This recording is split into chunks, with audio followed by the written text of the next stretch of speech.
Hi, I'm Pam, married to my husband Will. We met at a friend's party and instantly hit it off. He had a warm smile and a way of making me feel special. We started talking and realized we had so much in common. We spent time getting to know each other, going on fun dates and sharing laughter. Will had a goofy sense of humor that always made me giggle. We enjoyed going to the movies, long walks in the park, and having a lot of intellectual conversations. As our relationship blossomed, we became each other's best friends. We supported one another through the ups and downs. Will was always there to lend me a listening ear and offer me words of encouragement. And so, with love in our hearts and a promise to support and care for each other, we decided to take the next step and get married. It was a beautiful day filled with laughter and tears of joy in the presence of our loved ones. Fast forward to 8 months ago when we received the joyous news that we were expecting our first child. The anticipation of becoming parents consumed us with overwhelming happiness that overshadowed an underlying fear. Babe, can you believe it? We're going to be parents. I can't even put into words how happy I am right now. I know, darling, it's incredible. I've been imagining what it would be like to hold our baby in my arms, to see their little face for the first time. It's a dream come true. Absolutely, but I can't help feeling a bit scared too. We're about to embark on this incredible journey, and there's so much we don't know. What if we mess up? What if we're not ready? I get it. It's normal to have some fears and doubts, especially when it comes to such a big responsibility. But remember, we're not alone in this. We have each other and we have our families who will support us every step of the way. You're right. We're a team. And I know we'll figure it out together. It's just that the thought of being responsible for another life is both thrilling and overwhelming. I feel the same way, but let's focus on the joy and excitement that comes with this new chapter. We'll learn as we go and we'll do everything we can to give our child the love and care they deserve. You always know just what to say. I'm so grateful to have you by my side. With you as the father of our child, I know we'll create a beautiful, loving family. And I'm grateful for you too, darling. We're going to be amazing parents. I have no doubt about that. One night, while Will was sleeping, he said something that shocked me. You see, he sometimes talked in his sleep, saying funny and harmless things, but that night, he revealed something that left me speechless. He said he wanted to leave me right after our baby was born, before our family could even start. After that night, I noticed that Will kept repeating the same thing in his sleep. It was like a broken record playing over and over again. He would say, "I can't do this. I have to go." At first, I hoped it was just a bad dream or his worries about becoming a dad. But as the nights passed, it became clear that something was bothering him deep inside. His sleep talking made me worry and wonder about our future. I couldn't keep quiet about it anymore. I needed to talk to Will and find out what was going on. Babe, can we talk? I've noticed that something feels different between us lately. Is everything okay? Yeah, everything's fine, darling. I've just been a bit busy with work and all. You know how it gets sometimes. I understand that work can be demanding, but it feels like there's more to it. You seem distant, and I miss the connection we used to have. Is there something you're not telling me? No, really, there's nothing. I'm just dealing with some stuff. But it's nothing you need to worry about. Trust me, everything's fine. Babe, I'm your wife. We're in this together.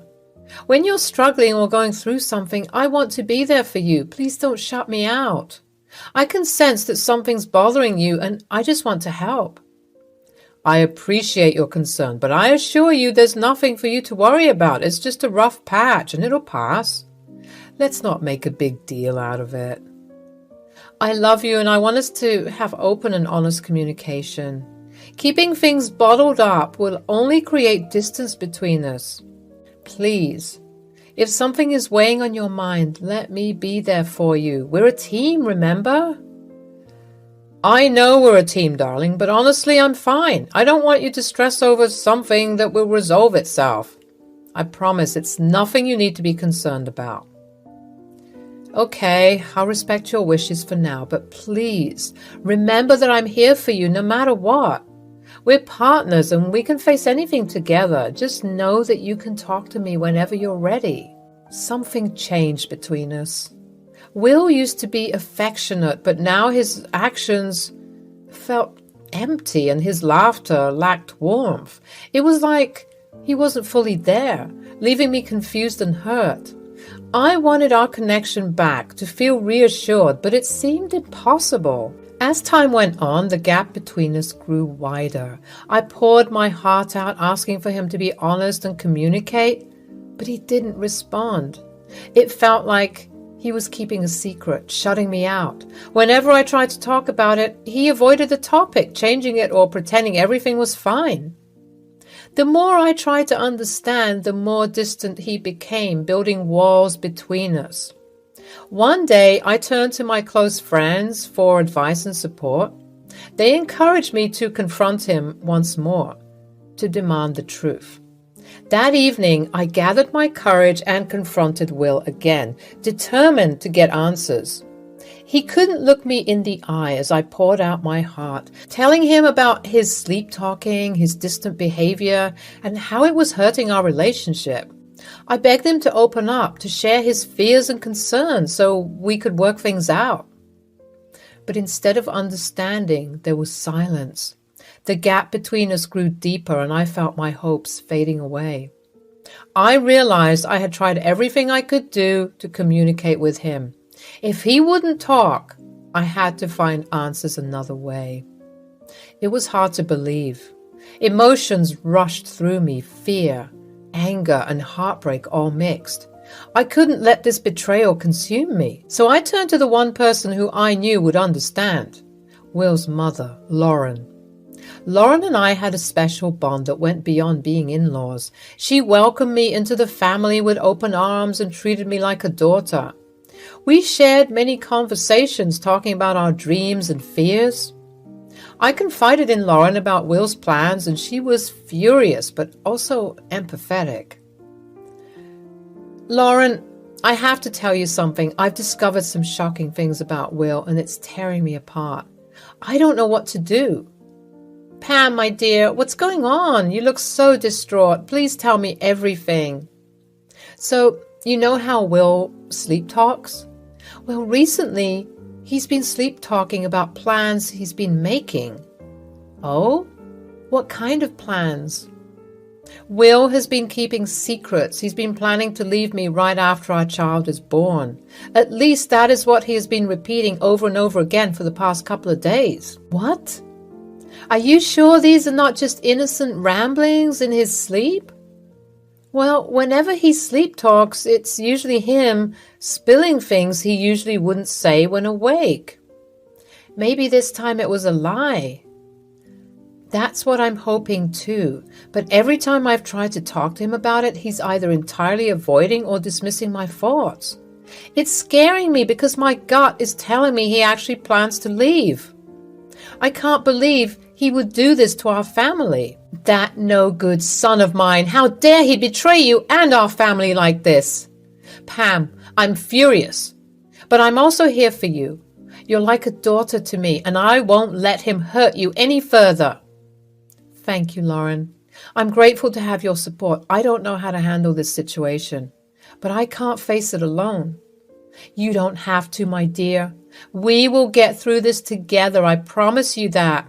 Whatever it takes, I will help you find the truth and protect you from any harm. I can't express how much your words mean to me, Lauren. Your love and support give me strength. We need to uncover the whole truth, no matter how difficult it may be. That's right, Pam. We'll dig into Will's past, talk to people who know him, and piece together the puzzle. We won't rest until we uncover the secrets he's been hiding. Just know that you're not alone in this, and I'll do everything in my power to make things right. Thank you. I don't know what I would do without you." She promised to support me in any way she could. Lauren started digging into Will's past, searching for answers and uncovering secrets. It was a process of looking into his memories, talking to people who knew him, and piecing together his character. We wanted to understand why he had done this, why he had considered leaving our family. Lauren reached out to people who had crossed paths with Will, trying to find clues about his choices and who he really was. Lauren started by talking to Will's old friends who had lost all contact with him. These people had once been close to him and knew of the complexities of his life back then. They could give a clearer picture of who Will really was. These old friends talked about how Will often felt restless. They said that he seemed to always have been searching for something more in life. They mentioned his struggle with commitment and his fear of being tied down. It seemed like he had a hard time staying content with stability and always longed for independence. Lauren went even further and reached out to Will's past romantic partners. She connected with people who had experienced the ups and downs of a relationship with him. They shared their stories and heartbreak and disappointment. These brave individuals talked about how their relationship with Will started off well, but gradually he became distant and detached. It was as if he was constantly looking for a way out, never fully committing to the relationship. Among these stories, one stood out. Lauren reached out to Will's girlfriend from college. Lauren always thought that the breakup had been messy, so never prodded Will about what had happened. This girl revealed that she had been left by Will when she needed him the most. She had gotten pregnant with his child. However, as soon as she told Will about the pregnancy, he seemed overjoyed. But as time passed, she began to notice how he began to act so distantly. In the end, he left her to deal with the pregnancy on her own. The girl didn't know what caused it, but she bet that it was the grief and loneliness. The girl had suffered from a severe miscarriage after 6 months of pregnancy. I couldn't believe what I was hearing. While I was a little comforted to know that I wasn't the only one that had suffered thanks to Will's commitment issues, the thought that Will had done that to someone was beyond horrifying. Lauren had looked like she had seen a ghost. She couldn't believe that she almost had a grandbaby. She couldn't believe that because of her son's recklessness and lack of empathy, she missed out on such an important milestone. But most of all, both of us were angry at the way Will had treated this girl. We profusely apologized to her and asked her if there was any way we could make it up to her. She just waved us off and told us that one day Will's karma would catch up to him, so she didn't have to do anything to hurt him. With this new information, Lauren became even more determined. She couldn't just sit back and let her son repeat his past mistakes, hurting more people along the way. Lauren decided to change her will, excluding her son from his expected share of the assets. It was a well-thought-out move, a consequence that would make him face the impact of his choices. She wanted to protect me, her daughter-in-law, and our child from the pain of abandonment that had haunted Will for too long. I can't thank you enough for your unwavering support and love during this difficult time. You've been my rock, and I'm forever grateful. My dear, you and our grandchild mean the world to me. I've made a decision that I want to share with you. I'm changing my will to exclude Will from his expected share of the assets. Lauren, that's a big step. I appreciate your consideration, but I don't want to cause any family conflicts. I understand your concern, but please listen to my reasoning. I want to ensure that you and our grandchild have something secure, something that won't be dependent on Will's choices. I've always assumed that everything would go to you automatically, being his wife and the mother of his child. But recent events have made me realize that we can't rely on that assumption. Lauren, I can't express how much this means to me. Your love and protection are truly remarkable. But what if Will changes? What if he realizes the gravity of his actions? My dear, I hope with all my heart that Will does change and becomes the loving and committed husband and father you deserve. However, even if he does change, I don't want to leave anything to a man who could so easily abandon a woman with a child to fend for herself. This decision is not meant to punish him, but rather to ensure yours and our grandchild's security and well-being. I got it. Your intentions are clear, and I'm touched by your thoughtfulness. It brings me comfort to know that you're looking out for us, and I'll forever cherish your support and love. You're like a daughter to me, Pam, and I'll always be here for you. So I'll do everything in my power to protect and provide for you and our grandchild. Just know that no matter what happens, my heart and my home will always be welcome to both of you. I talked to Will again because I couldn't shake the feeling that something else was going on. This time, I brought up something painful from his past, how he had left his ex-girlfriend when she was pregnant. When I said it, I saw the shock on his face, and he couldn't believe it. He tried to comfort me and save our relationship. He denied wanting to repeat his past mistakes and told me not to worry. He seemed desperate and scared of losing everything he cared about. At that moment, I felt a glimmer of hope, wanting to believe he had changed. I hoped our love could overcome his past mistakes. I held on to his promises, hoping for stability and security. But fate had other plans. A week before my due date, as I packed my hospital bag, curiosity got the best of me. In my fear and suspicion, I couldn't resist and looked into Will's journal. I knew it was wrong to snoop, but I couldn't stop myself from reading it. As I read his journal, I felt shocked. The words revealed the awful truth. Will had planned to leave me and our baby, just like he had done before. The entries explained his cold and calculated intentions, wanting to escape his responsibilities as a father and abandon our family. It hurt so much to see his true feelings written down. He wanted to end our marriage, but he stayed with me during my pregnancy. He felt trapped and just wanted to be free. It was devastating to learn the person I loved could plan to hurt us like this. The journal proved he had planned to leave us all along, and my heart felt like it was breaking into pieces. I knew I couldn't continue down this path. I couldn't keep clinging to false hope and empty apologies. I had to protect myself and my unborn child from a future of uncertainty and abandonment. With a heavy heart, I made the painful decision to cut all ties with Will. It was the only way to protect myself and my child from the cycle of pain and betrayal that seemed to follow him.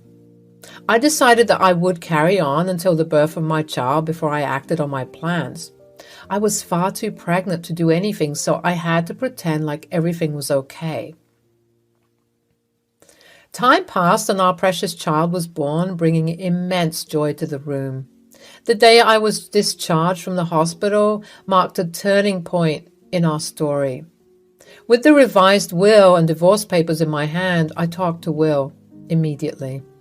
I handed Will the envelope containing a copy of his mother's new will and the divorce papers. He looked shocked as he read the contents. His face was drained of color. He staggered back. He gave in to the overwhelming shock and fainted. Chaos erupted in the hospital room as nurses rushed to his side, desperately trying to revive him. Amidst the chaos, I stood there feeling very satisfied and very much like I was a winner. My revenge was complete, but I knew it didn't end there. When Will regained consciousness, confusion clouded his mind as he struggled to make sense of the situation. As the haze lifted, he saw the anger and disappointment in my eyes. It made him realize that his actions had brought about this aftermath. "How dare you do this? You dragged my mother into this too?" "I didn't do that at all. In fact, this was all your mother's plan." "I thought we were good. I thought we were going to forgive and forget." "I couldn't do that. I know it was wrong, but I looked through your journal. Nobody who loved their partners would ever write such disgusting and elaborate plans of leaving their vulnerable partner. Why would you do that? That's a gross invasion of my privacy. I'm only sorry for that. I would much rather only be sorry to you right now than be sorry to our son, also when you eventually leave us. You've shown me your true colors, and I hate it. Please, just you watch. You come running back to me the second this child gets too expensive for you. I doubt it. Okay, fine. I have to admit that I'm sorry, baby. I didn't know what came over me at that moment. I guess I was just having a rough week. Please, don't leave me. I'm nothing without you. I almost gave in to Will's pleas again, but then I remembered the way that he had switched tactics so fast, from belittling me to begging me just so he could keep me around. That was not okay. I knew if I went back to him, it would only get worse. Today, I am a survivor. I don't let that heartbreak define me anymore. Instead, I focus on the strength I found within myself. Revenge, when used wisely, can help us grow and become stronger. Remember, no matter how hurtful the betrayal, there is hope for a better tomorrow. Stand tall, be strong, and let your revenge be the stepping stone to a brighter future. Hi, I'm Wanda and I'm 33, and I too would like to share my crazy revenge story. Alright, so let's talk about my life with Liam. We've been married for a solid 10 years, and for the most part, it's been smooth sailing. Well, except for this eensy-teensy problem, my mother-in-law. Now, don't get me wrong, I love Liam to bits, and that's why I put up with all the crazy stuff his mom pulls. You see, Liam is Tabitha's precious baby boy, and I mean precious. He's the only boy in the family, and she has this weird obsession with him. It's like he's the last slice of pizza, and she's afraid to share him with anyone. From day one, I noticed Tabitha's overbearing nature. She'd constantly baby him and coddle him even when he was well into adulthood. Liam didn't like it one bit, and he'd often tell me how his mom had scared away his previous girlfriends with her antics. But lucky for me, I stuck around despite all that craziness. The thing with Tabitha is that she was super sneaky. She won't outright tell you she doesn't like you. Instead, she'll get close to you and try to learn all your weaknesses, and once she knows them, she's not afraid to use them against you. Liam would try to talk some sense into her and ask her to stop meddling in our lives, but she wouldn't listen. She'd just give us this innocent smile and then go right back to her shenanigans. It was like a never-ending battle, and honestly, it was exhausting. But hey, when you love someone, you learn to tolerate their crazy family too, right? Right.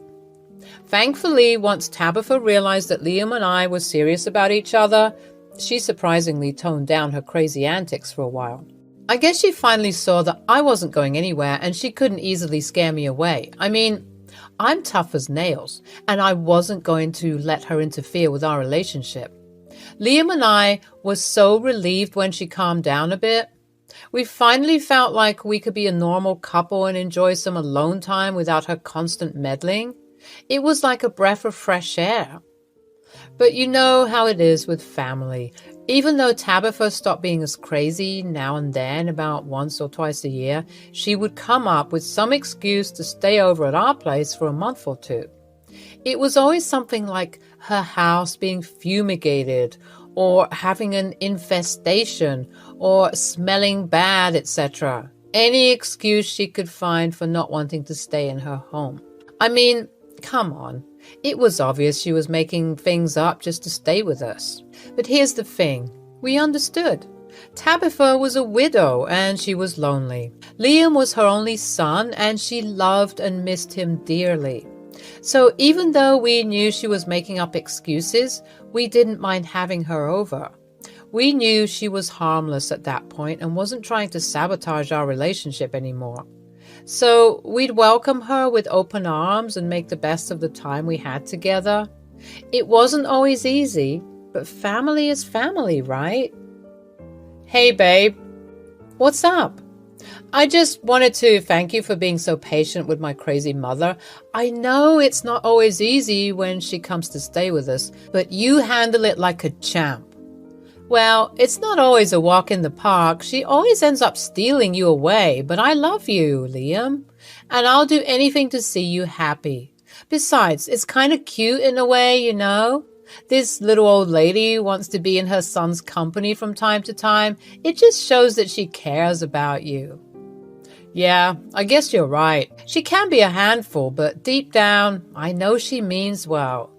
It means a lot to me that you understand that and are willing to put up with her occasional visits. Of course, Liam. We're a team, right? And family is important. Your mom may drive us a bit crazy sometimes, but she's still your mom and she's a part of our lives. So I'll welcome her with open arms whenever she wants to stay, even if she comes up with some wild excuses. You're amazing, you know that? Thanks for always being there for me and putting up with all of us, the good, the bad, and the crazy. It was one of those typical days when Tabitha came for her usual visits. We were all hanging out together as a family, catching up and enjoying each other's company. Tabitha and I were sitting on the couch watching TV, and the topic of attractive celebrities came up. We spent some time giggling and chatting about our celebrity crushes, and it felt strangely nice to bond with her over something so casual. It was a side of Tabitha I hadn't seen before, relaxed and just enjoying a simple moment together. Oh, Wanda, did you see that actor on the TV? He's quite the handsome devil. If only I was 20 years younger. You mean George Clooney? Yes, he is quite attractive. I wouldn't mind a ride on that merry-go-round. Tabitha! Who would have thought? Oh my goodness. He's so attractive. And what about that other man, the one that I love so much? Oh, you mean Idris? Idris Elba? Yes, him. Honestly, I'd risk it all for that man. If he came up to me, I'd probably leave your son for him. When I said this, I noticed that Tabitha stopped smiling and giggling. You'd leave Liam for this man?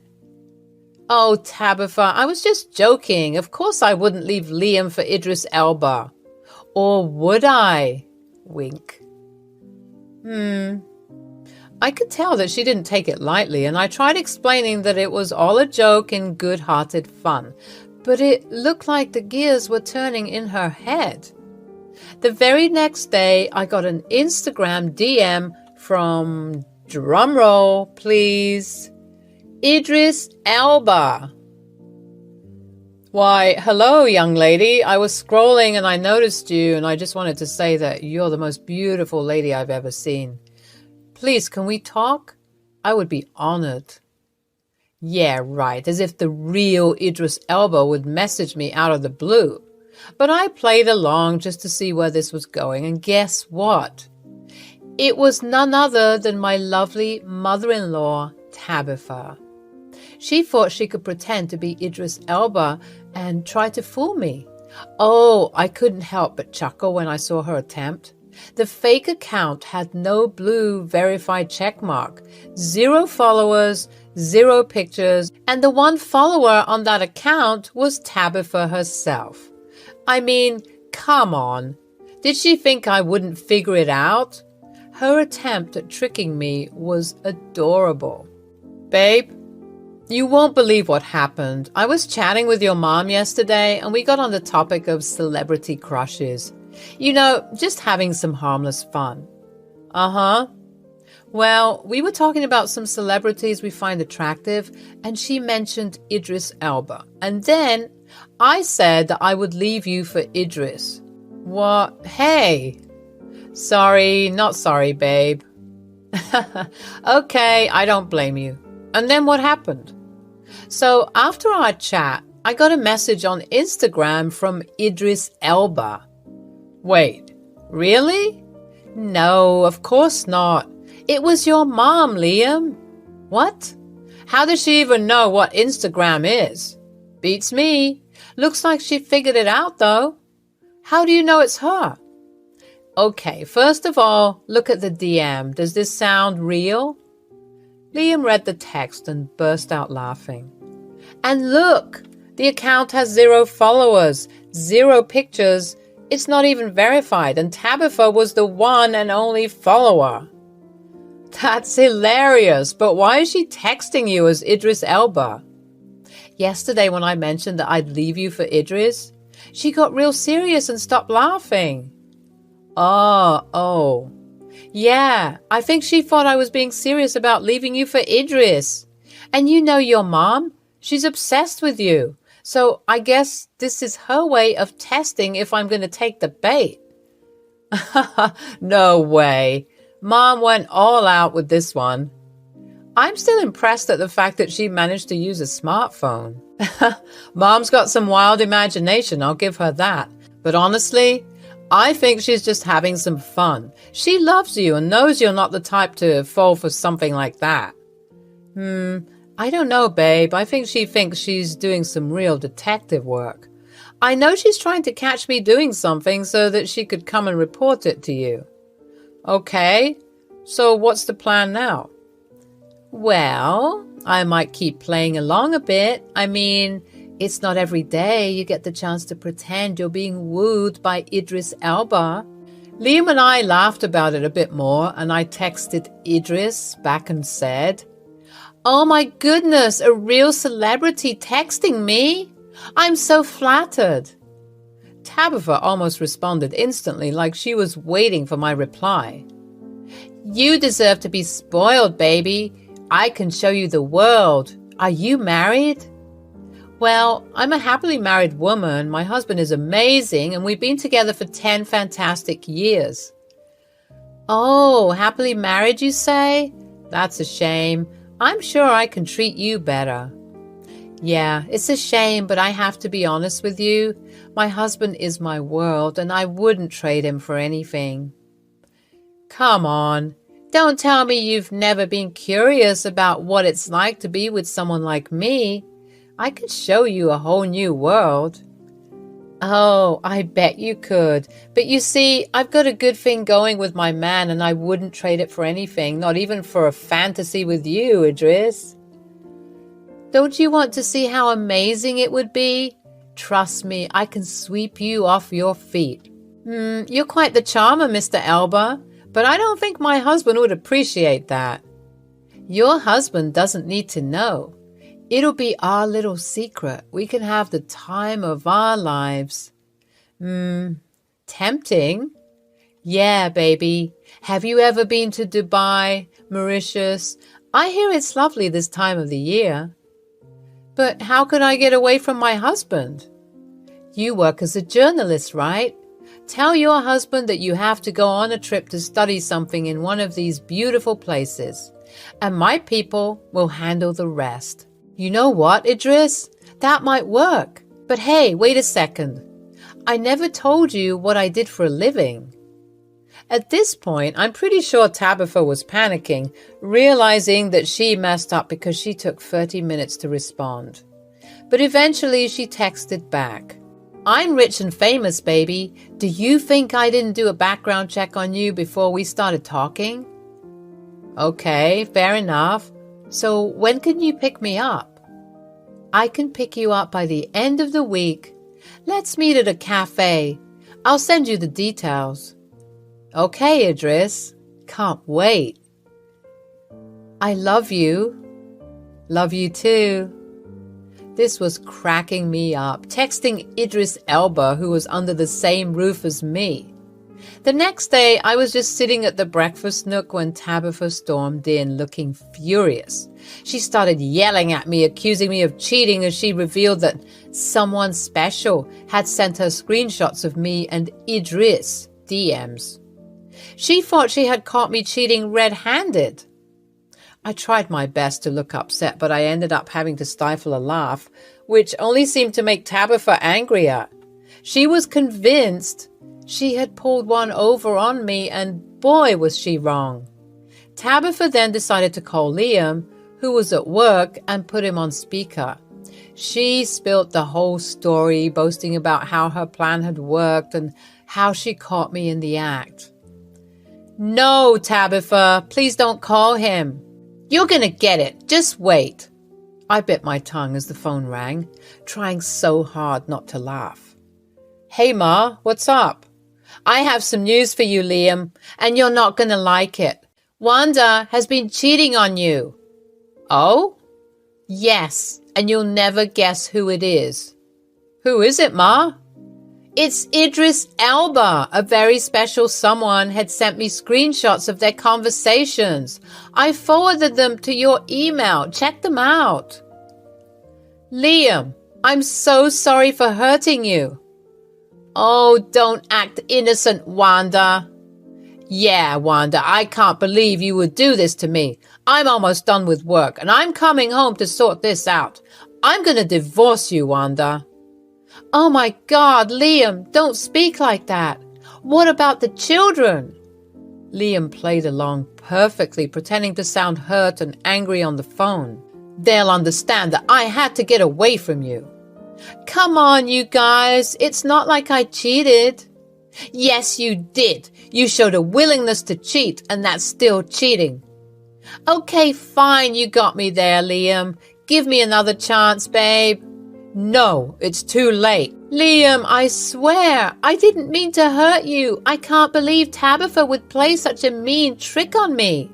Well, maybe now you'll think twice before trying to cheat on my son again. Yeah, I trusted you, Wanda. This is disappointing. I'm so sorry, Liam. I'll do whatever it takes to make it up to you. Nothing will make up for this. I'm done with you. Just wait until I get home. I'm getting the papers as we speak. Then Liam hung up the phone, and I had to keep up this charade until he got home. Tabitha looked so proud and smug about what she thought she'd accomplished, but she was in for a rude awakening. When Liam got home, he stormed into the house with a serious expression, and he looked right at his mom, Tabitha, saying, Idris, it's time for you to pack your bags. Liam, what are you talking about? Why are you telling me to pack my bags? And why are you calling me Idris? The jig is up, Mom. We knew it was you all along. You were the one texting Wanda and pretending to be Idris freaking Elba. I have no idea what you're talking about. I would never do such a thing. It's beneath me. Come on, Tabitha. Let's not pretend. You made it way too obvious. No profile picture, no followers. It was so transparent. A for effort, though. Wanda's right. We knew from the start, but we wanted to see where this was going. You gave us a good laugh. Okay, fine, it was me. I just wanted to test Wanda's loyalty. Test my loyalty? All because I made some stupid joke about Idris Elba? Liam and I have been married for 10 years. When will you accept that I'm not going anywhere? Mom, this has got to stop. We can't keep going through this. I thought you'd changed. I don't know what you want me to say, Liam. You're my baby boy and I love you. Aw, I know, Mom, but I'm a grown man. You can't keep trying to coddle me and test my relationship. I love Wanda and she loves me. You're wasting your time when you do these things. Tabitha, we love having you around, but you need to stop these games. We're a family, and you can't keep trying to sabotage that. Wanda's right. We need some boundaries until you can fully accept our relationship. This isn't right. How can you kick your mother out? Mom, please don't make this difficult.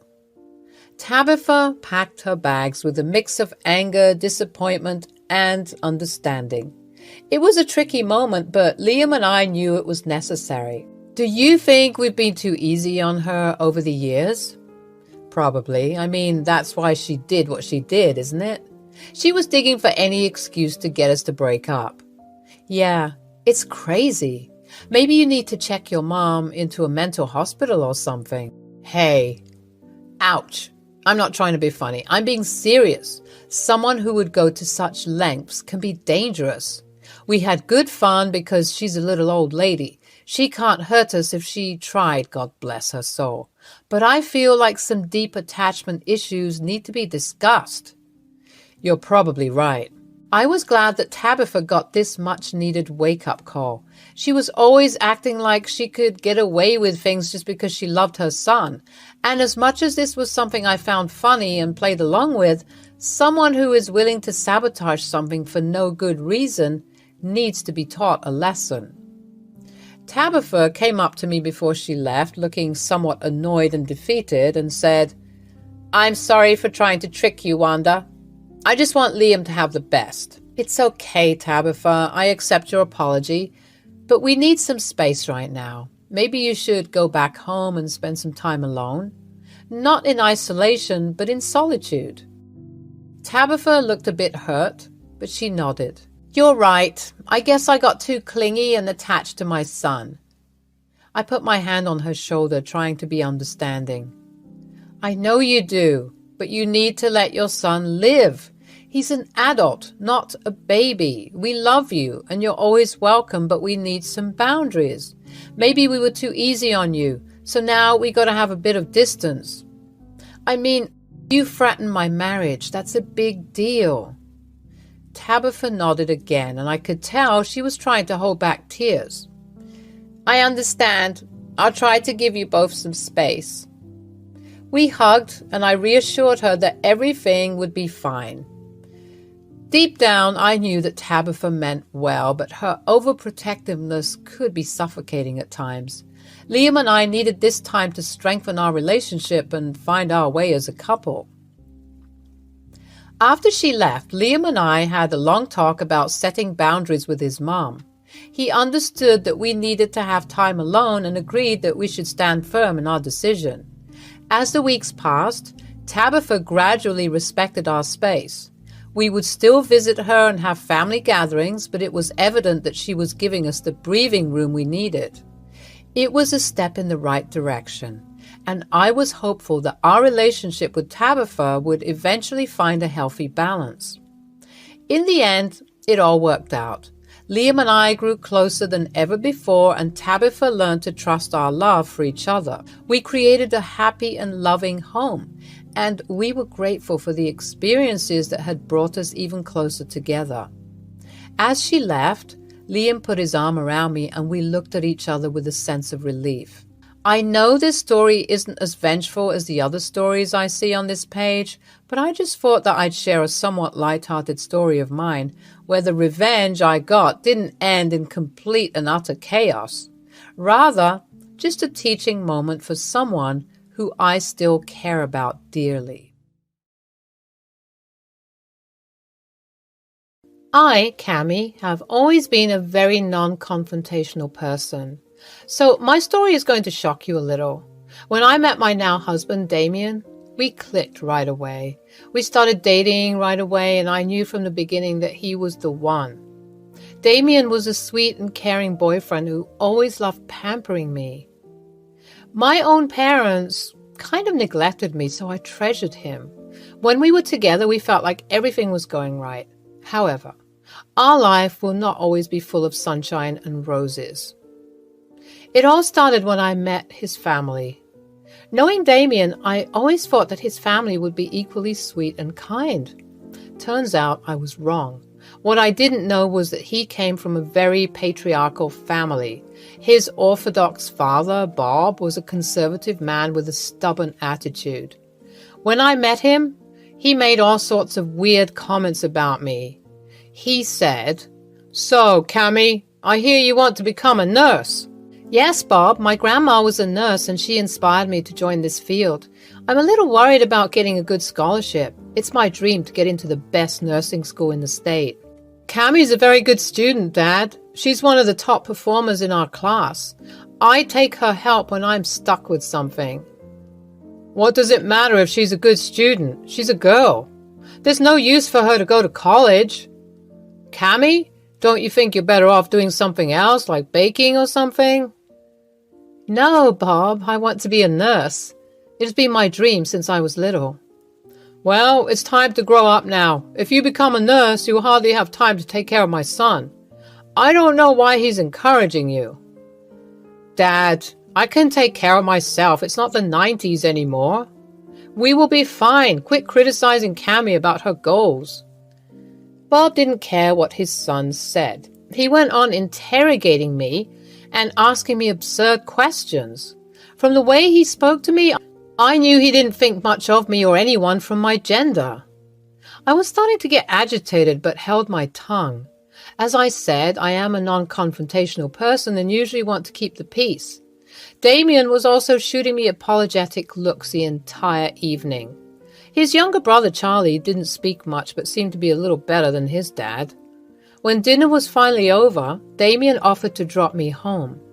He was constantly apologizing for his father's behavior. He said, "I'm so sorry, Cammy. I know my dad really upset you today. He's very old-fashioned and just won't change his thinking. I've tried. Ever since Mom left us, he got even worse. Sometimes I think he takes out that anger on other people." "It's okay, Damien. Your father's rudeness has nothing to do with you. I am not blaming you one bit. I'm just a little disappointed in him." "Just give him a chance, Cammy. I'm sure he'll come around. He just needs to see what an amazing person you are." We talked about the dinner and agreed that it was too early to worry about his dad. Our relationship was still very new and we didn't know what the future held. Bob, however, did everything to convince me to give up my studies. It's like he had an obsession with me being a housewife. I told him multiple times that I wanted to work and be a nurse. He never really seemed to listen to me. After graduation, I and Damien finally got into our dream colleges. He pursued a degree in architecture and I started a nursing program. I and Damien lived close by, but avoided staying together. I had a very hectic schedule and didn't want to be distracted. Damien was still living with his dad and Bob didn't want me in the house. Things were slowly getting better after Damien got his place. With graduation near, Damien decided that it would be the best time to propose. He popped the question the day after our graduation. We were ecstatic and looking forward to telling our family. My family, as usual, was very dismissive about the entire thing. Nonetheless, they were happy for us. When we told Damien's family, his initial reaction appeared to be happy. However, soon his reaction changed drastically. He said, "So, now that Damien has proposed, I hope you'll finally grow some sense." "What do you mean, Bob? I don't understand." "I mean, you're going to marry him anyway. There is no need for you to work anymore. My son already got a good job, and I'm sure he can take care of you." "He did get a good job, Bob, but I want to be independent, and you know this was my goal all along." "Don't tell me you're still stuck in your stupid dream. It's childish. Once you're a married woman, you need to be home and take care of your family. I hope you are not one of those child-free people." "Dad, it's too early to talk about kids. Besides, what we do in our married life is none of your business. Cammy will join her job. In fact, she is starting next month as a new hire." "Don't be ridiculous, Damien. You know how our family works. Also, you are the eldest son. You need to give me an heir. I would expect you two to start trying for kids soon after the wedding. Cammy's job won't be a good look for our family.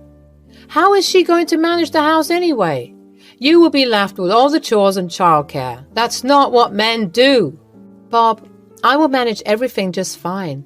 We will split the chores. It's not like I will neglect Damien and our future family when I work. You can have faith in me." "That's easy for you to say. No wonder your parents don't keep in contact with you. If you were my daughter, I wouldn't let you join college anyway." Bob's words were incredibly hurtful to me. I genuinely thought that he was going to change. However, it seems that he will always see me in a bad light just because I am a woman. At this point, I was ready to cut him out of my life. He was even criticizing Damien for not keeping me under control. It was bizarre. However, when I talked to Damien about the situation, he said, "Cammy, I know Dad is not the nicest person, but he is still my dad. My mom had already abandoned us. I can't leave him too. Besides, I have to think about Charlie. He needs my help right now. But Damien, I can't be around your toxic dad anymore. Did you hear what he told me? Do you think we should reward this behavior? Absolutely not, Cammy. I don't support his behavior in any way. All I'm saying is going no contact is not an option. If you want, you can stay away, but I have to look after him and Charlie. I promised I wouldn't abandon them. Fine, Damien, but promise me you will walk away when he becomes too much. I promise, Cammy. I will always stand up for you when Dad bullies you. You can be sure of that. With that, I thought he had made the right decision. When Bob was informed about this, he did throw a fit. Bob started to berate Damien for allowing me to disrespect him. He wanted to be treated right, and I had to be a good daughter-in-law to him. Too bad I wasn't going to be the ideal daughter-in-law he had envisioned.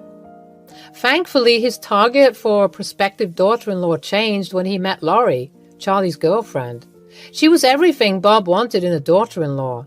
Needless to say, Laurie quickly became his favorite. He even started to favor Charlie for choosing such a nice girl. While I didn't care, I could tell that Damien was hurt.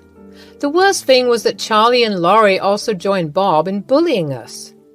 During our wedding rehearsal, they sat with us and criticized all my choices for the wedding. They also berated my husband for spending so much money on my demand. Charlie said, "Hey bro, your wife sure did milk you out of a lot of money. You need to get yourself under control. Before you know it, she'll be ordering you around and making you the wife." Yeah, I've been telling him that. Turns out he never listened. It's not long before he gives up his job and becomes a housewife instead. He might as well just give up now. You need to stop disrespecting my fiancé like that. Just because he treats me with respect doesn't mean he deserves your bullying. Also, this wedding was equally funded by the both of us. Oh my God, Cammy, you need to watch how you talk to Bob. He's your father-in-law. I would never imagine talking to him like that. Have your parents taught you anything? Besides, I think Damien can speak for himself. He could speak for himself before his wife took over the reins. Bro, is your wife limiting your speeches as well? Everyone just laughed while Damien sat quietly. I could see that he was extremely upset. When it came to me, he would always speak out. However, when people attacked him, Damien tended to just take the bashing. However, I wasn't going to let it happen. From then on, I swore I would grow a spine. Now that I'm married into this family, I won't let them bully us. However, my relationship with the trio was just about to get worse. 1 year after the wedding, I found out that I was pregnant. We weren't exactly trying for a kid, but me and Damien were ecstatic. I was still in contact with Bob, Charlie, and Laurie, so Damien decided to tell them the news. After they heard about my pregnancy, Charlie and Laurie never reached out. I did not hear a peep from them. However, Bob was super happy about the pregnancy. Suddenly, Bob was extra kind and caring towards me. He even brought me gifts and paid a lot for setting up our nursery. We did offer him money, but he refused, saying he wanted the best for his grandson. We didn't find out the gender because we wanted it to be a surprise. However, Bob was convinced that we were having a boy. Honestly, it did rub me the wrong way, but I ignored the feeling because Damien was happy to have his dad back in our life. However, Bob's attitude towards my job never changed. One day, when Damien, Bob, Charlie, and Laurie were out for dinner, Laurie said, "So, Cammy, when are you quitting your job?" "Excuse me, I don't understand." "You know, with the child on the way, you need to start changing your priorities. If I was you, I would never sacrifice my time for my job. My child would need me, and I wouldn't be selfish enough to leave him alone." "Our baby won't be alone, Laurie. Thanks for your concern, but you and I are not the same. We will look into daycare and babysitters when it's time. We already have everything planned out. There is no need for any of us to quit our jobs." My God, some women can be selfish. I didn't take up a job because I wanted to give all my time to my family. We are going to try for kids as soon as we get married next year. I can't imagine being away from my kids when I go to my job. That's exactly why I never looked for one. Cammy, if you don't want to be a bad mom, you better listen to Laurie. I'm lucky she knows exactly what a wife should be doing for her family. We don't care what your wife does for you, Charlie. I and Laurie will be equally responsible for the child. Now, there's no need for a fight. I'm sure Laurie will figure everything out once my baby boy arrives. Who knows? You might just charm her into staying back. I was getting irritated by the conversation, but didn't escalate it any further. Having a meltdown in the middle of dinner won't be good for the baby. Damien also looked pissed and told them that we were leaving. Laurie and Charlie were being obnoxious, but we knew why. They were just mad that Bob was paying us so much attention. Laurie even let it slip that she wished she had the first grandchild. I found her comment strange because no matter what, grandparents would love all their grandchildren. Again, I was dead wrong.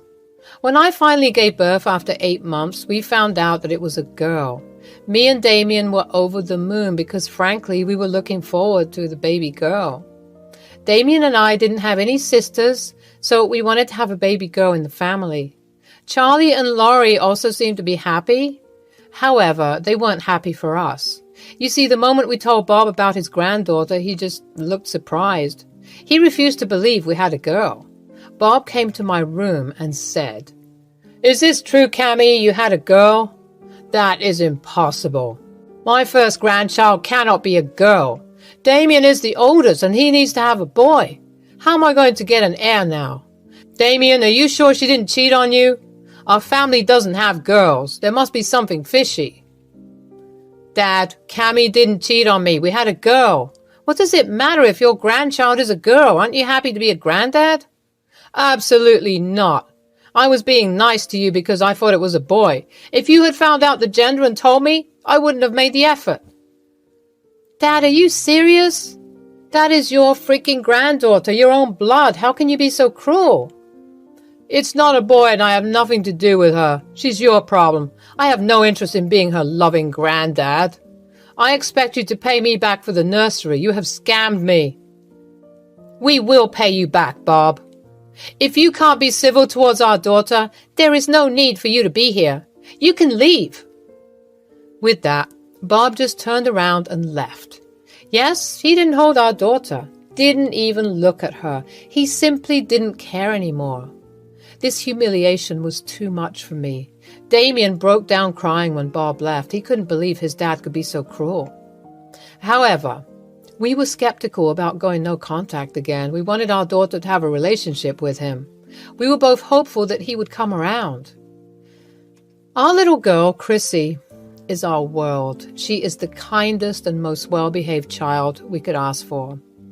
I and Damien were extremely happy to have her in our life. Christy was a general sweetheart and extremely good at her studies. She became an A student in her class and was loved by everyone. We tried to facilitate a relationship between her and Bob.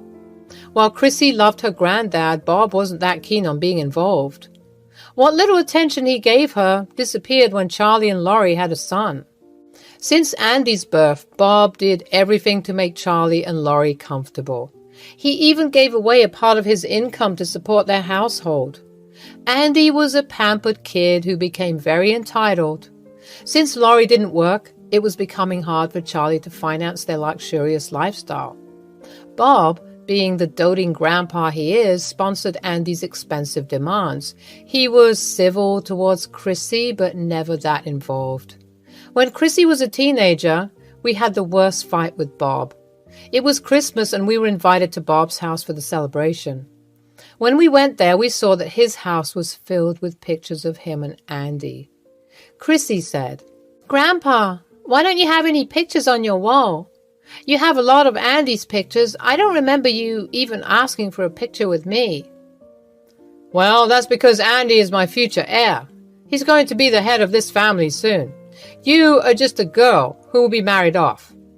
I don't need a picture of you in this house. Besides, this house will go to Andy when I pass. He is the sole heir of everything I have. So you won't leave me anything? Why, Granddad, did I do something wrong? You are even paying for Andy's college fund. Why am I being excluded? Because he doesn't love you, Chrissy. He's my grandpa, not yours. You'll never be as good as me. Grandpa knows who his favorite grandchild is. Grandpa, is that true? You don't love me at all? But why? Because you are a girl, you dumb thing. Grandpa always wanted a grandson. You are basically useless to him. Before I could intervene, Chrissy started to cry. She kept asking Bob if it was true. Bob simply refused to look at her. Charlie, Laurie, and Andy were just laughing at Chrissy because she was crying. Me and Damien were furious. From that day, we decided they would no longer be in our lives. I also prayed to God that I could teach them a nice lesson when they eventually realized their mistake. Chrissy was heartbroken for an entire year. She tried to get in touch with her grandpa and solve everything. However, he was ignoring her calls. Bob even called us up and told us that he didn't want to remember he had a granddaughter. We were furious and told him never to contact Chrissy again. After a while, Chrissy realized that she didn't need to have them in her life. I and Damien constantly assured her that we loved her and that was all that mattered. We put her into therapy to get better. A few years later, Chrissy got into a great college. Her grades were amazing and she easily landed her dream job as a software engineer. By the end of 1 year after college graduation, she was earning a very high income. We were super proud of her. She had outshone almost all her peers. Andy, on the other hand, was not going so well. One day we suddenly got a surprise visit from Bob. He hadn't visited us since the Christmas dinner, so it was rather confusing to have him here. Damien was extremely mad and immediately told him to leave. However, I was really curious and wanted to hear him out, so I invited him inside. What's the matter, Bob? You haven't shown up here since the Christmas dinner. Hell, you didn't even call us except to say you don't want to be in contact. I know, I was just caught up with work. It's been years, so I thought I should visit. Cut the crap, Dad. Just tell us what you want. I know you better than to expect anything pleasant. I heard Chrissy has joined a big company as a software engineer, and I was hoping I could talk to her. About what exactly? You see, Andy had dropped out of college. I did my best to support him, but he just wouldn't take his studies seriously. He blew through his tuition money on alcohol. I did take a mortgage on the house for his college, but he has spent it all. I was hoping Chrissy would be able to help him get a job. Are you serious right now? You want Chrissy to vouch for your loser grandson? We are family. I'm sure Chrissy will want to help her little brother. Wait here. I'll be right back. I went to my room and brought out my old phone. I didn't use it anymore, but it was special for a reason. I opened my phone and selected a picture. Then I showed Bob the picture. It was the same photograph of him and Andy that Chrissy saw in his house. Bob was speechless. I said, "If she is family, Bob, where is her picture? Do you even remember, or have you conveniently forgotten how you said she doesn't matter? You were the one who said you don't want a granddaughter. Suddenly you think she's your family?" Look, it was a long time ago. We are still family. We don't hold grudges. Look, I even showed up at your house on my own. I will be happy to reconnect with Chrissy. And will you include her in your inheritance, or is that still reserved for Andy? I don't have much anyway. I spent it all on Andy. The house is all I have left. Andy needs my help. His parents cannot support him anymore. They'll kick him out. I don't earn enough to support him now. There is no way my daughter is helping your loser grandson. He doesn't even have a college degree. Do you think my daughter's company takes college dropouts? You must be kidding yourself. Andy deserves this. If only you hadn't coddled him so much, he would have at least had a job. You made your bed, and now you need to lie on it. You decided to spend all your money on Andy. Chrissy had made it clear she would never help you out, even if it was the end of the world. I suggest you leave. We have nothing to say to you anymore. Bob left, but kept spamming us with calls. He was desperate for help. Turns out Andy has been living with him for the past year. He has already trashed his parents' place after they refused to support his unemployed ass. Bob, being the loving grandpa, had to take him in. However, he could no longer put up with his behavior. Bob even showed up at Chrissy's work to try and talk to her. Chrissy simply told him to leave before she called security. When Bob kept begging her for help, she agreed to give the money in exchange for the house. Bob refused to sell her the house, so she just left him there crying on the pavement. A week later, Bob called us and told Chrissy that he was ready to sell. He simply wanted Andy out of the house. He was planning to move far away where Andy couldn't follow him. Chrissy agreed to buy the house and the papers were drawn. When the sale finally happened, Bob did ask for a relationship with Chrissy. However, she told him that he had lost that right long back. Hi, I'm Megan, and this is my story. I'm 32 and I work in an advertising agency in San Francisco, California. I do not have kids because I was never really ready to be a mother, but I think I'm glad that I didn't have a child. My life was a mess after I got married. I think I'm one of the people out there who regret getting married. I was newly married, and in just 2 years it became an obnoxious way of living. I feel bad that my parents had to go through a shitty life because of me. They live with me in San Francisco. They have always been super supportive and guarded about my personal life to strangers. They didn't deserve this. This was truly my fault. I was a pitiful person who had no talent for recognizing people's intentions. I just found anyone nice to me an angel. When I sit here and write, I reminisce about the first proper time I met Jeffrey. It was an unremarkable afternoon when I first laid eyes on Jeffrey. I just started my new job at the advertising agency, and the air was filled with the buzzing sounds of ringing phones and the hum of coworkers engrossed in their work. Little did I know that this ordinary day would mark the beginning of a journey that would forever intertwine our lives. And of course, the day I put myself into the mess. As I navigated through the maze of cubicles, I noticed him, a tall, bespectacled man with an air of quiet confidence. Jeffrey. He had a kind smile and a genuine warmth that drew people in. It wasn't long before our paths crossed, as fate would have it, during a brainstorming session for a client's campaign. "You are the newbie, right?" "Yes, just joined."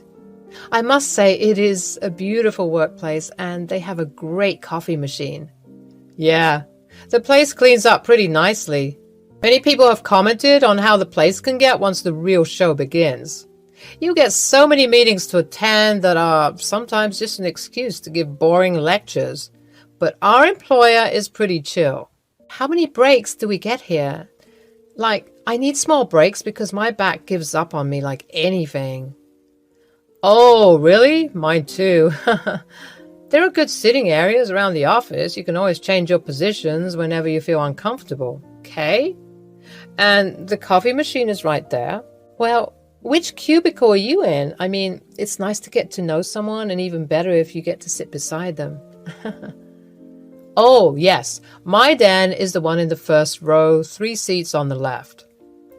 As we got to know each other, we found ourselves paired up for the task, exchanging ideas and engaging in lively discussions. His creativity and intelligence impressed me, and I admired his ability to think outside the box. We shared a natural synergy, bouncing ideas off each other effortlessly. Our connection extended beyond the confines of the office walls. We discovered common interests, from a love for indie music to a shared passion for exploring hidden gems in the city. As the weeks turned into months, our professional camaraderie blossomed into friendship. "Hey, I got these 2 concert tickets. Want to check it out with me?" "Oh no, the underground ones. You know how claustrophobic I am. I'll probably faint from the obnoxious smell and sweat." "Oh, come on. This is not those kind of ones. This is a cafe nearby. One of my favorite indie artists is coming to perform. Come on. We'll have fun. Plus, we're going to get a discount on the food that will be served because we have the tickets. Their pasta is really good. You would love it. I have a curfew, you know. My parents are very particular about me coming back before 10. And I am pretty sure concerts start very late at night, no? Well, technically they are starting around 8, but we can reach there before time, like around 7:30, or have some food and chat until the performance begins. We can rest a while, and I promise I will drop you home by 9:45, okay? Oh, okay, fine. But if this turns out boring, you will pay for everything.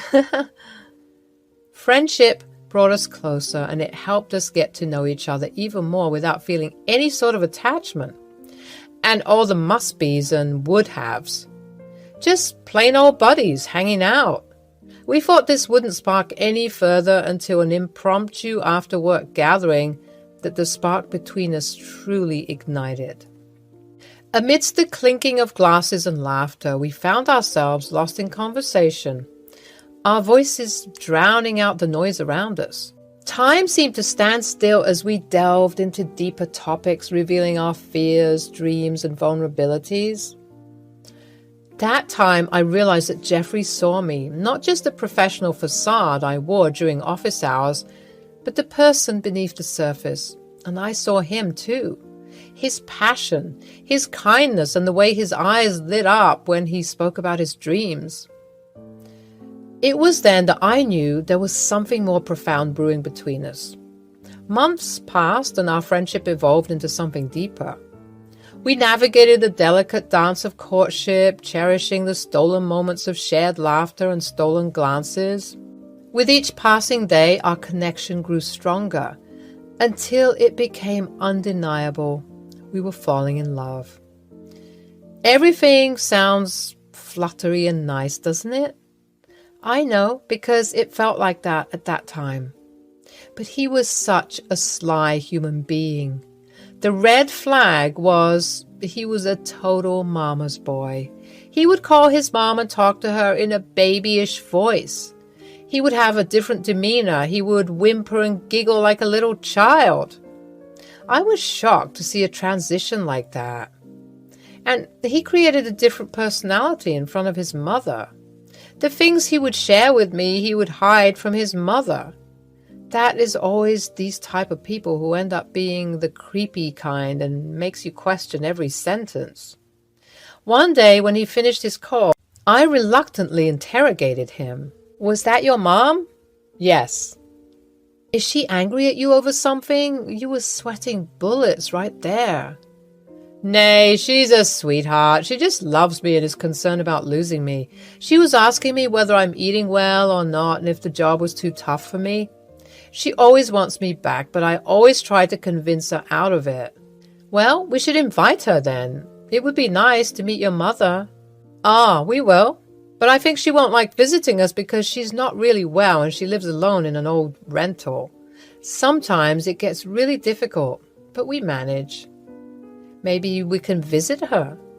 Yeah, that would be nice.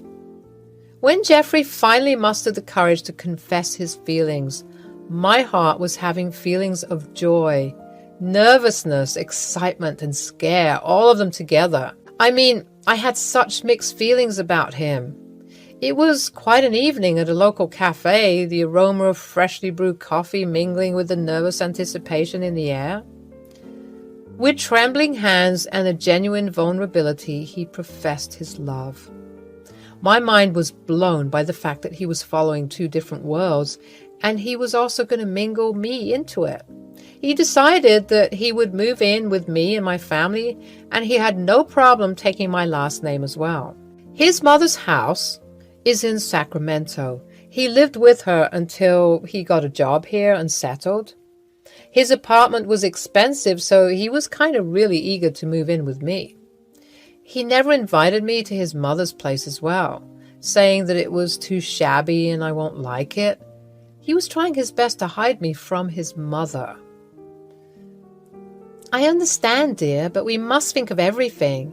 If you're going to get married to me and move in with me, wouldn't that be trouble for your mother? You live with her, don't you? Yes, I do, but you know, dear, I feel like it wouldn't be a good place to stay, and I want you to feel comfortable and happy. My parents won't have a problem, but will you be okay with them sometimes hanging out with us? They are always worried about me forgetting them, so sometimes during weekends, I spend time with them. I've gotten quite busy with my work and I come home really tired. We used to have dinner together, but nowadays I usually eat alone or eat outside. I understand, love, and it's all right. Don't worry so much. I'm here. But then what about your mom? Will she be okay? I will try to make time for her. During the times you go out with your family, I will visit my mom. Look, we're a team, right? We can make anything work if we put our minds to it. Our wedding day was not extravagant or grand, but it was filled with mixed emotions. As I stood at the altar gazing into Jeffrey's eyes, I knew that I had found my partner, my confidant, and my best friend, but also a secretive mother worshipper who also hides his real personality. Sometimes I wondered which one was his real side, the one he shows me or the one he shows to his mother. That evening, our journey had come full circle, from colleagues to friends, and now as husband and wife. But things took a sharp turn. I didn't know that the change would happen drastically. It felt like there was a small dent in our perfect picture frame. I find myself grappling with a peculiar sense of simplicity and monotony. Two individuals embarked on this marital adventure filled with dreams, hopes, and expectations. Yet, as time unfolded, our days seemed to settle into a rhythm that can only be described as unremarkable, even boring. From the moment we exchanged our vows, we vowed to be there for each other through thick and thin. Our love was simple, and our commitment was unquestionable. At least I wanted to try. But little did we realize that amidst the grandeur of our dreams, the reality of a simple and mundane married life would soon take hold. While Jeffrey was making arrangements to leave the apartment, I had a talk with my parents about the fact that he was moving in with us. So, how's everything with Jeffrey? Hey, it's good, but sometimes I can't help but feel like something is off. I mean, Jeffrey's an incredibly talented guy. He's sweet and kind and does so well in his work. He and I have so much in common, but he has a strange side to himself as well. See, dear, I told you the other day that my daughter has ended up marrying a creep. He looks intelligent and sharp. I don't doubt that. But his eyes are. I don't like his eyes. He also has immature and childlike behaviors which look kind of odd. Let us hear what she has to say before we jump to conclusions like that. I mean, Dad is right in a way. He does have two different personalities, actually three. He acts differently when he's working. With me, he's more or less chill and happy, but with his mother, there's an observable shift in his behavior. So he's a mother's boy, natural thing. The only child is a boy and the mother is a divorcee. I wouldn't be too surprised. Have you met her? I haven't. I mean, I told him a couple of times, but he's always hesitant about it. He said that his mother is ill and doesn't like the company of people. That is nonsense. You are his bride now. That is a basic decency to want to meet his wife. I mean, I'm not saying that it is compulsory, but it is what you say, a courtesy. Oh yeah, one more thing. Jeffrey wants to move in with us.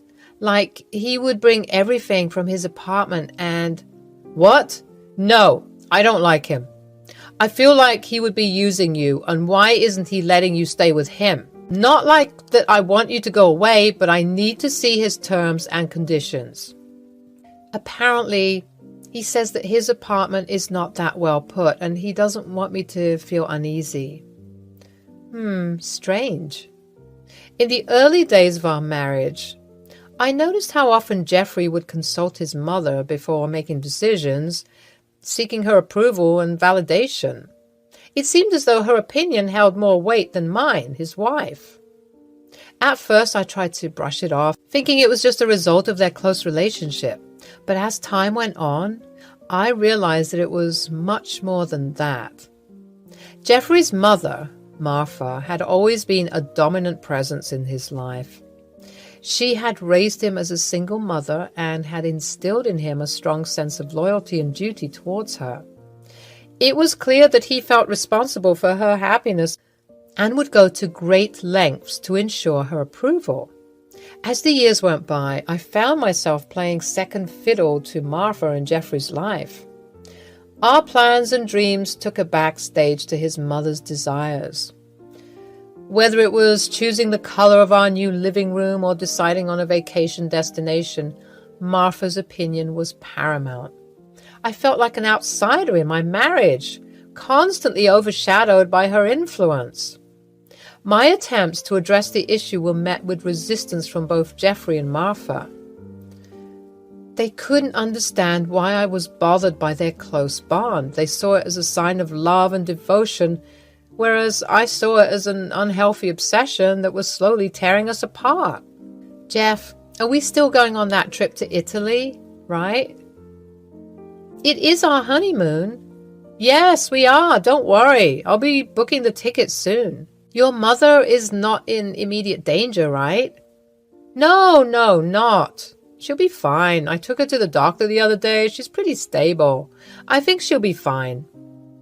It soon became clear that Martha held an intense dislike for me, and she didn't hesitate to manipulate her son in an attempt to drive a wedge between us. At first, I brushed off Martha's behavior as typical mother-in-law quirks, thinking that with time things would improve. But as the months went by, her actions became more calculated and hurtful. She would call Jeffrey and subtly undermine me, making disparaging comments about my character and constantly question my ability to be a good wife. Her disapproval loomed over our marriage like a dark cloud. It was heartbreaking to witness how easily Martha could sway Jeffrey's opinion and emotions. She knew how to play on his vulnerabilities, using guilt and manipulation to cast doubt on our relationship. It seemed as though every time we had a disagreement or faced a challenge, she was right there, whispering poisonous words in his ear, planting seeds of doubt and dissatisfaction. Martha's tactics created a toxic environment that left me feeling isolated and helpless. I desperately tried to maintain my composure and remain strong for the sake of our marriage. But her relentless campaign against me took a toll on my emotional well-being. I constantly questioned my self-worth and wondered if I would ever be enough to overcome her influence. There is one time she called Jeffrey's phone and I picked it up because he was in the bathroom, and it was my golden chance to confront her. Yes, this is me, Jeffrey's wife. Oh, the one who took my son away. Why do you have his phone? Look, I don't want to cause any trouble. I'm just here to know if my son talks about me to you. Oh, yes, he does. You manipulated him to stay with you. He comes to me seldom nowadays, all because of you. I always told my son not to fall for girls like you, but you bewitched him by showing him your property and money and looks. Look, I said no such thing to him. He was the one who wanted to stay with me. I discussed it with him. That is not what we decided on. I love your son. Please try to understand I always ask him about you. Martha cut the call. She made a scoffing noise of disgust. I realized this was going nowhere. Our Italy trip didn't happen. My job made other plans. We were told to go on a small business-related trip to Korea. One of our marketing agencies wanted to collaborate with their brand. I had to go. I apologized to Jeff a lot, but he was strangely okay with it. He just told me to have fun and call him from time to time. I was feeling so low about our trip getting cancelled, but he didn't seem to feel anything at all. Is he really okay with it, or is he suppressing his actual emotions? I told him I would be back in a month.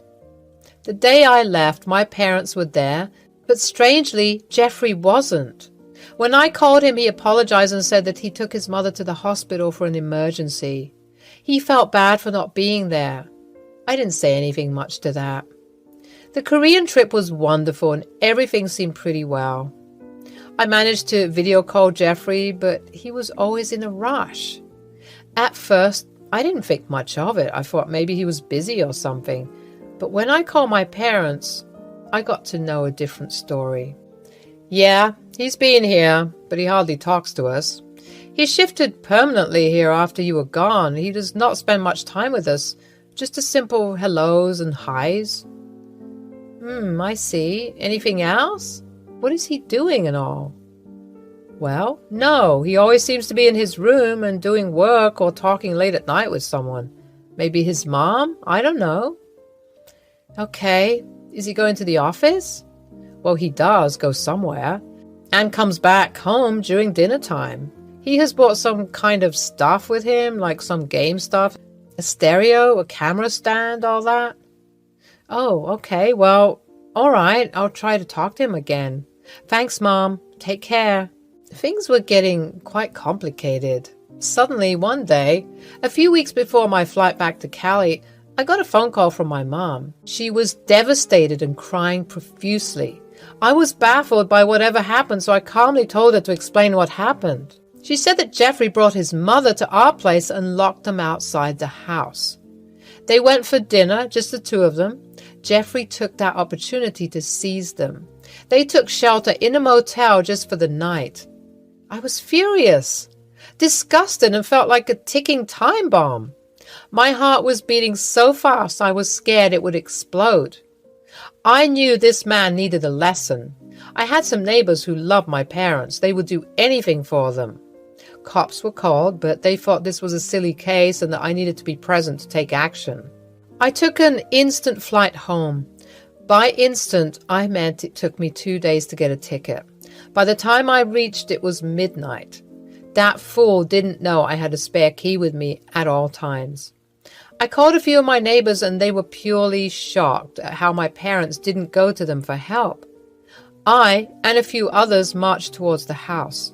I unlocked my house and there he was. Jeffrey was watching TV with his mother, laughing. I freaking went and held him by the collar and started thrashing him, even pulling some of his hair out. My neighbor took the helm by seizing his mother.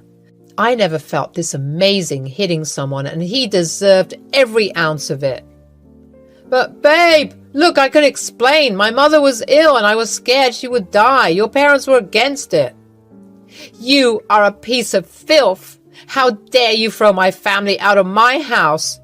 And you thought you would get away with it? How freaking dare you? You mother my foot. I don't give any shit about her. You deserve every bit of this fist of mine, you absolute filthy scumbag. But wouldn't you have done this for your mother? Never. I'm not like you. My neighbors would have probably killed him if I didn't control my temper. The police were called and they were taken for further investigation.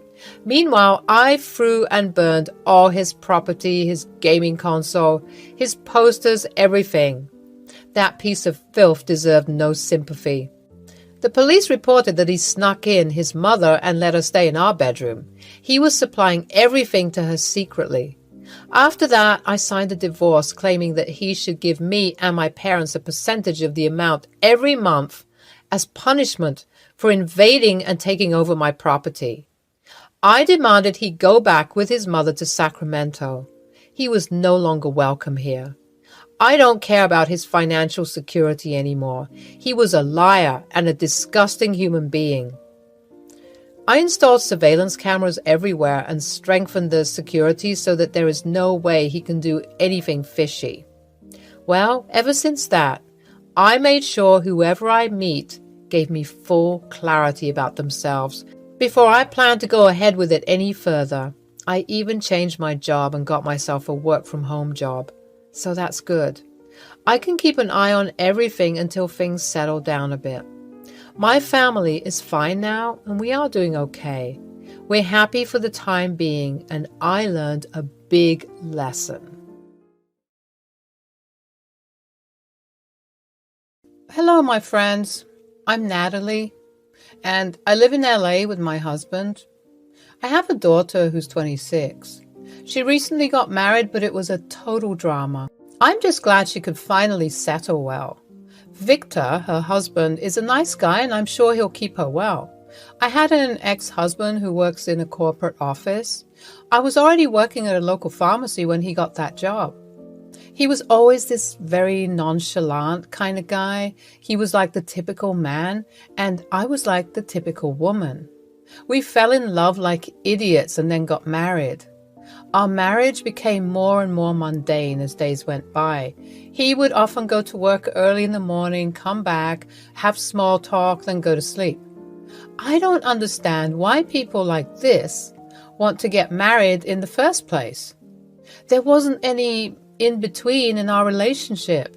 Everything was extreme. Either he would love to bomb me with parties and gifts, or he would give me a cold shoulder for the rest of the day. I was expecting a typical love marriage that starts fresh and wanes as you get used to it, but I didn't expect the intensity. When Robert and I tried for a baby, I was having lots of complications. It ended up in miscarriage twice. When we showed the doctor, he said that Robert had an untreated problem that his parents neglected. That turned him sterile. I was not hurt, but Robert couldn't take this information. He thought that the doctor stripped his manhood right in front of his wife. He left the clinic angrily. When I reached home, I saw he wasn't there. He came late at night. "Where the hell were you?" "I was with James and Kobe." "And why exactly? 'Cause you were mad at what the doctor said? Are you a child, Robert?" "Don't bring that shit up. I don't care what he says. We will keep trying, okay?" "Are you insane? I had gone through enough pain. I can't go through this again, please." "Then what the heck do you ask from me, woman?"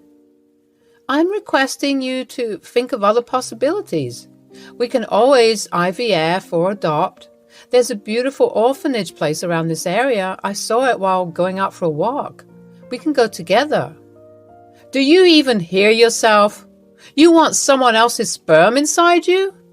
The baby might not even look like me, and speaking of orphanage, I don't want someone else's child as mine.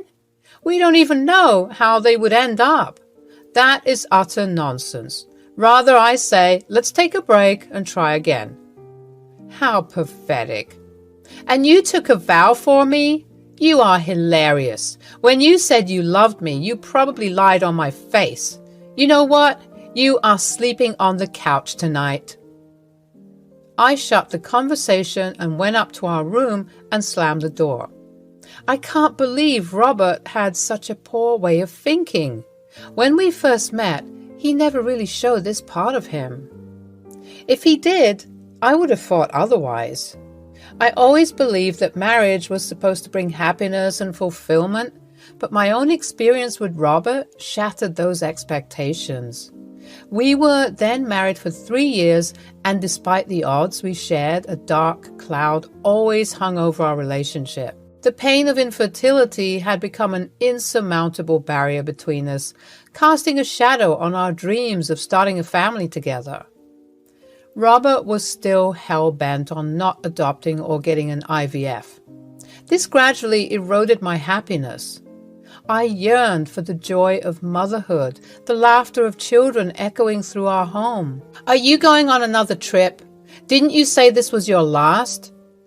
"I need to clear my head, dear. Why don't you go to your mother's too for a while? Maybe a woman-woman talk might help you think rationally. Plus, you need a break from all this." And where are you going this time?" "Plan for the Maldives. A friend of my close colleague has a nice hotel and invited him and his friends to visit. So I booked a ticket. I hit the jackpot in this one. He said he would pay for everything. All I needed to do was spend on the extras that were not under the hotel's vigilance." "I see.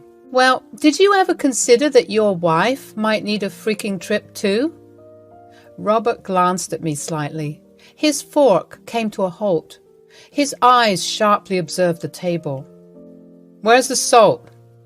The pasta isn't salted. Can you give me some?" Robert? Oh, just shut up. The problem is with me, okay? I'm in much more pain than you. Why do you keep whining in my ears like a spoiled 6-year-old? Oh, how mature of you, Robert. How freaking mature. Do you even see me? What am I going through? I at least try to tend to your needs and everything else. I have given my all. What are you giving me? Robert gave me a death stare.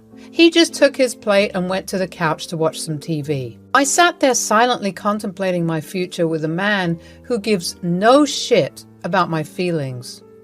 My friend Lola had always been my constant support in times of such circumstances. She came to visit me when Robert was out for work. I'm so happy you took a day off today. This was a definite must. Yeah, I guess. So, how's everything with Robert? I sighed.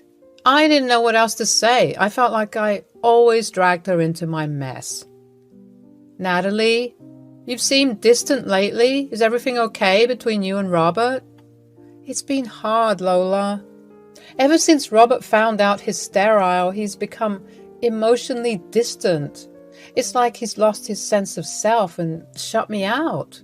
Lola places a comforting hand on my shoulder. I can only imagine how difficult this must have been for both of you. Infertility can take a toll on even the strongest of relationships. Have you talked to him about how you feel?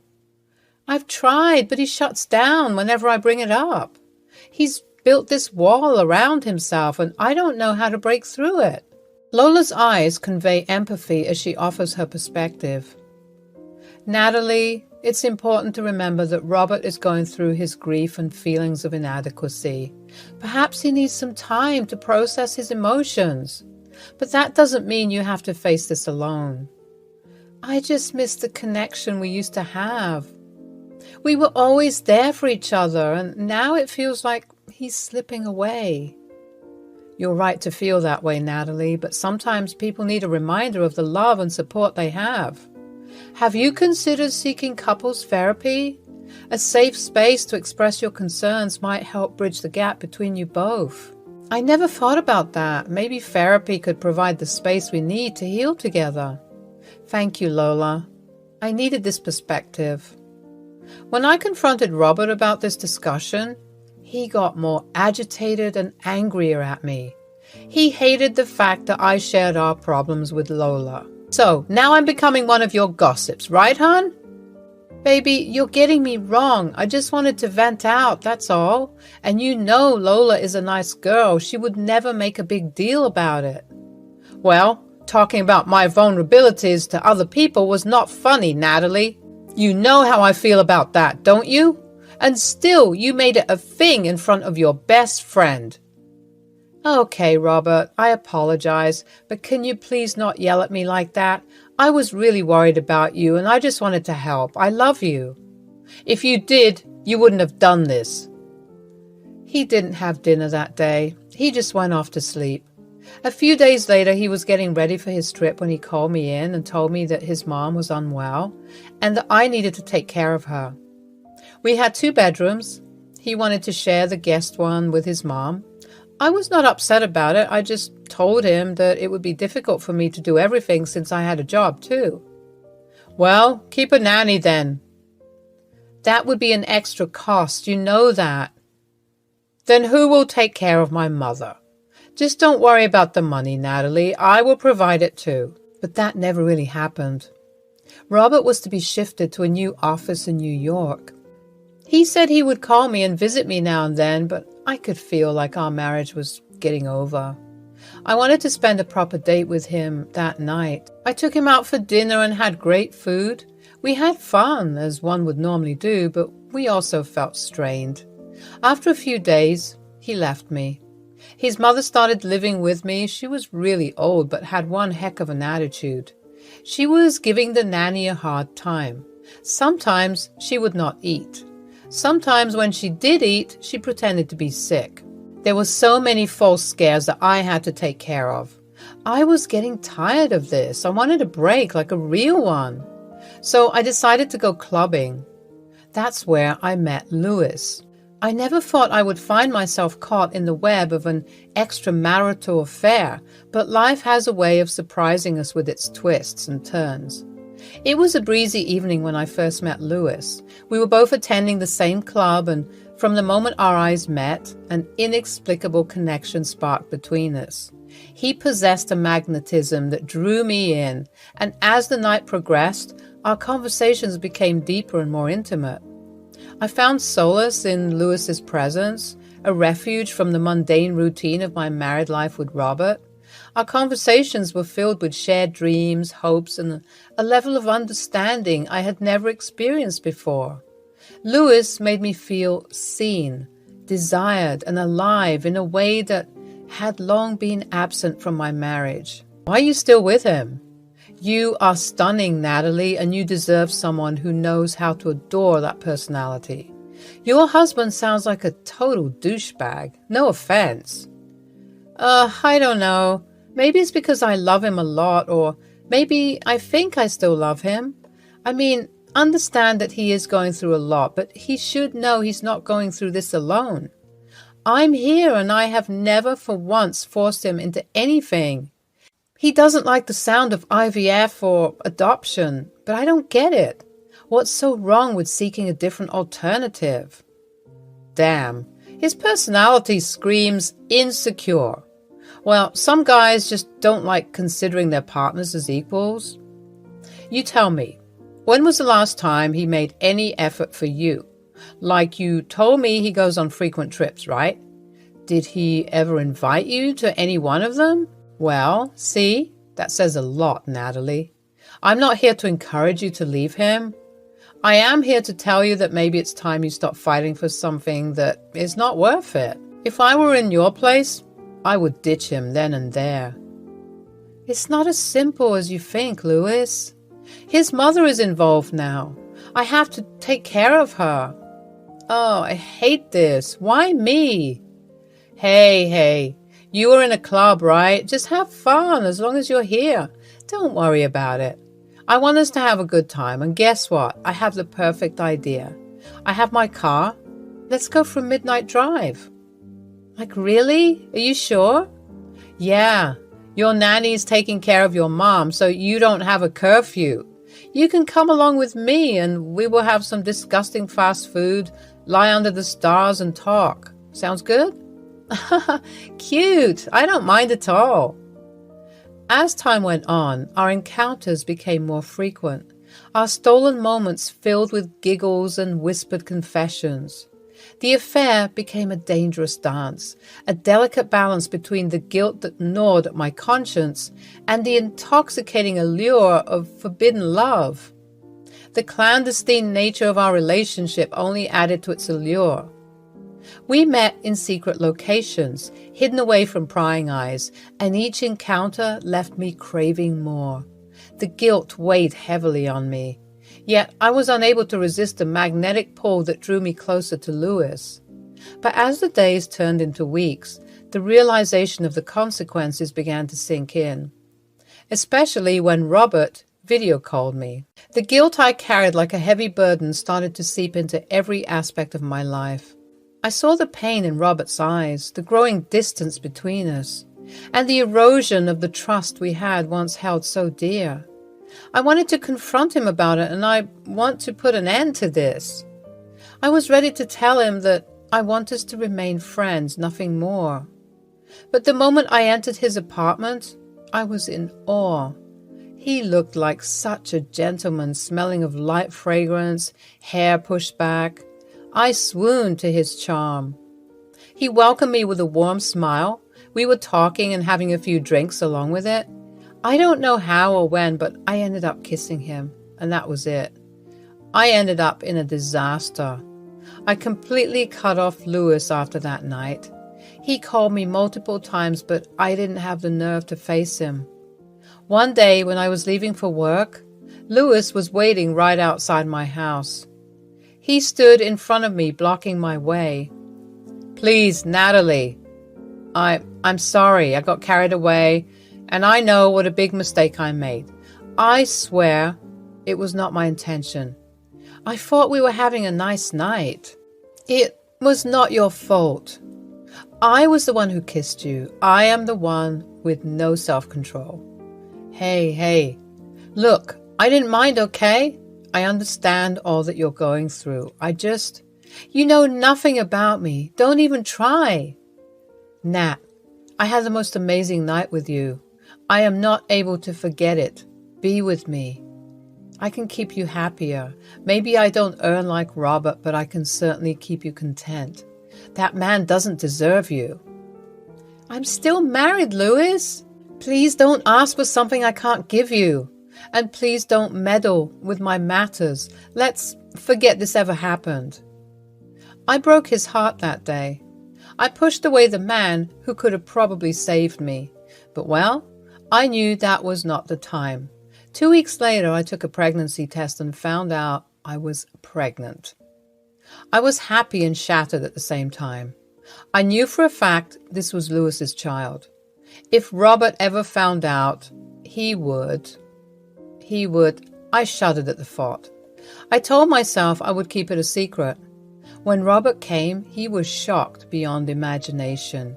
He kissed me and hugged me and spun me around. He kept saying it was a miracle. He had a massive gender reveal party. I didn't know what else to feel. Louis tried to talk to me a lot through calls, but I kept avoiding him. You did what, girl? Please tell me you're joking. When did this happen? It's a long story, Lola, and I'm sorry, I don't know what else to do. Robert has no clue about this? Not even the nanny? No, just you. I don't have the nerve to say anything to anyone. What about Louis? Should I tell him? I can if you want me to. Would that be a good idea? Depends on if you like him, but I would advise you just go on with whatever is happening.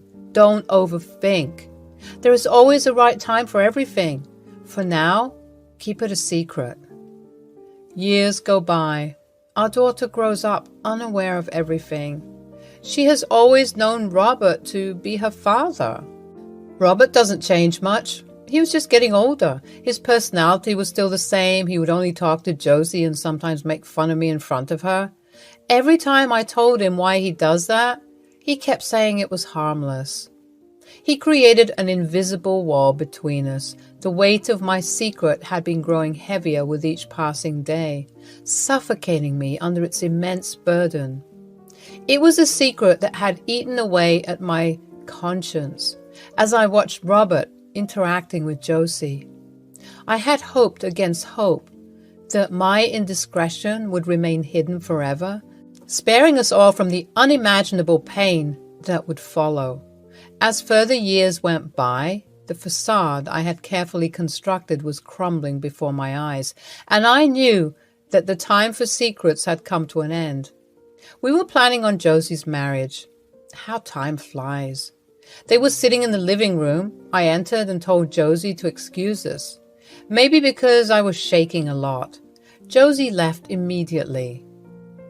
What is it, hon? Something wrong? Well, if you have nothing to say, there are a few things I need to discuss. First of all, my salary has been cut to... Voice fades in Natalie's head. Jesus, did you even hear what I said? My money has been cut down. We need to save up. How much do you have in your bank? Also, my mother's allowances. Can you please shut up? I have something to tell you. With a heavy heart and trembling hands, I confessed the truth to Robert, laying bare the web of lies that had ensnared us both. The anguish in his eyes mirrored the pain that now consumed me. The man who had never loved and supported me had been betrayed most unforgivably. I forced myself to forget Louis, but I know deep down I loved him. He wrote me an email every year asking how I was doing. All I could say to him was, forget me. I feel like this was unfair to Louis. You did what? You heard it. I don't want to repeat it. You are telling me that Josie isn't my daughter? No, she isn't. Then whose daughter is she? Which brat did you sleep with, huh? Tell me. and that is none of your business." Robert stood up, violently shaking the objects on the table. Josie heard the sound and came running. She was startled at the sudden shift of tension. "What on earth? Why are you two fighting?" "Why don't you ask your filthy mother who is your real father?" "Come on, Natalie, tell your beloved daughter who you slept with years ago." "Josie, please. I will explain everything later." "No, you will explain everything sentence by sentence, and I want her to witness what a filthy mother you are." "Dad, please. Stop saying things to her like that. I want things to be settled, at peace. I'm getting extremely confused and stressed right now." "First tell me, why did you do this? Why did you cheat on me?" "You were a shitty husband to me. All those years you were nothing but a self-righteous, arrogant, unsupportive, egoistic, and unsympathetic man. All you did was protect your pride. But look where that ended up.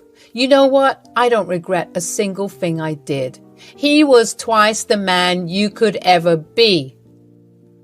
Robert was so enraged, he wanted to lunge at me.